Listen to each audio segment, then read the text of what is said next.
Сәлем қыздар, бүгін крючокпен тоқу барысын үйренеміз. Крючокке жаңа петляны алмас бұрын петля алып, мына жібімізді былай етіп крючокке іліп аламыз. Сосын мына қысқа жағын былай крестик жасап, былай етіп жасап аламыз, айқастырып. Сосын осы айқасқан жерін ұстап тұрып, мына крючогымыздың басына жіпті іліп, сол айқасқан жерден жіпті шығарамыз.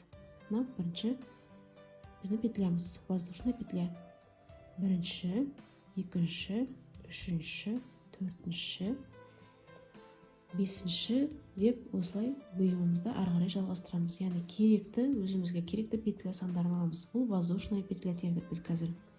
Енді мен қазір келесі қатарға өту үшін тағы бір воздушный петля подъем алып аламын. Сосын столбик без накида тоқиық бірінші қатарда.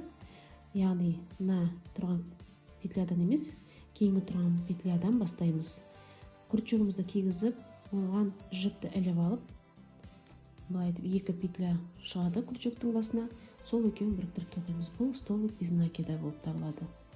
Міне крючогымыздың басында біреу петляға кигізіп, жіпті іліп алып,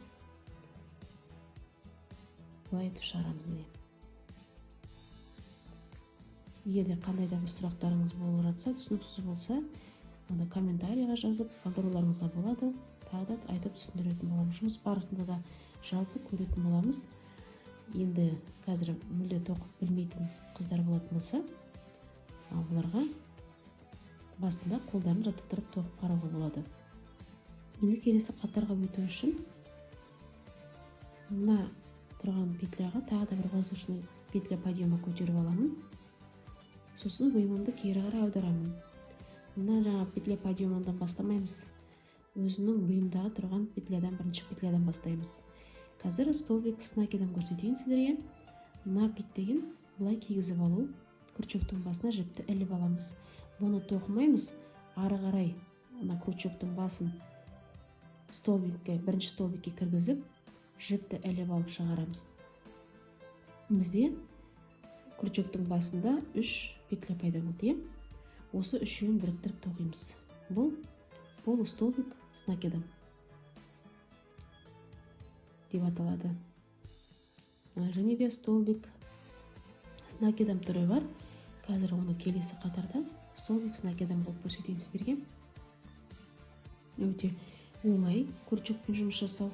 Міне соңғы столбикті тоқыдым.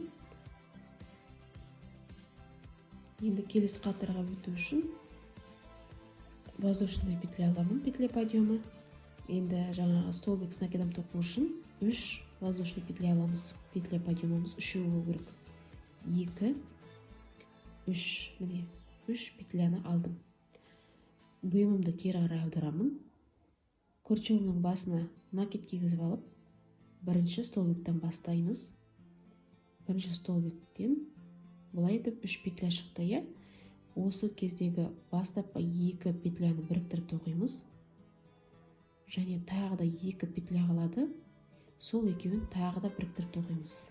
Бұл столбик с накидом. Бұл полный столбик с накидом болып табылады. Ешқандай жаңағы полустолбик емес. Столбик без накида. С накидом, то есть. Былай тағы да екеуін біріктіріп тоқимыз.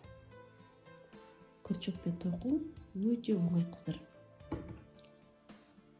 Спициямен де тоқу онша қиын емес. Тоже ол да оңай. Білген қолға барлығы оңай. Өнердің ешқандай да артығы жоқ.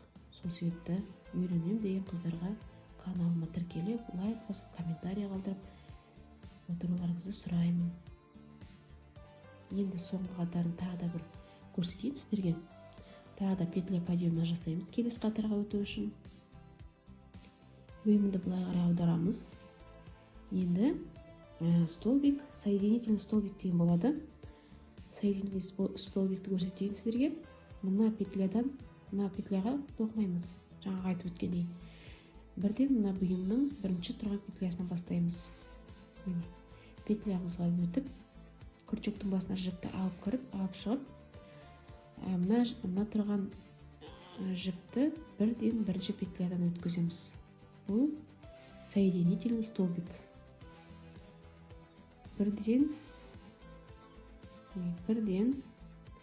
бірінші петляға алып кіреміз. Петлямызға крючогымызды іліп, жіпті іліп алып кіріп, бірінші петлядан өткіземіз, соңғы петлядан өткіземіз. Сонда бұл соединительный столбик. Қыздар, осылай енді ары қарайда мастер-класстар салатын боламын. Бұл бастапқысы, яғни бастапқы кіріспе бөлімдері. Осыдан кейін шапкаларды салатын болам. Крючокпен қалай оңай шапка тығуға болады. Және де басқа да бұйымдарды әр сабақ сайын салып отыратын боламын. Менің каналымда тіркеліңіздер, менің каналыма лайк басып, комментарий қалдырыңыздар, және де достарыңызбен бөлісіңіздер. Көріскенше.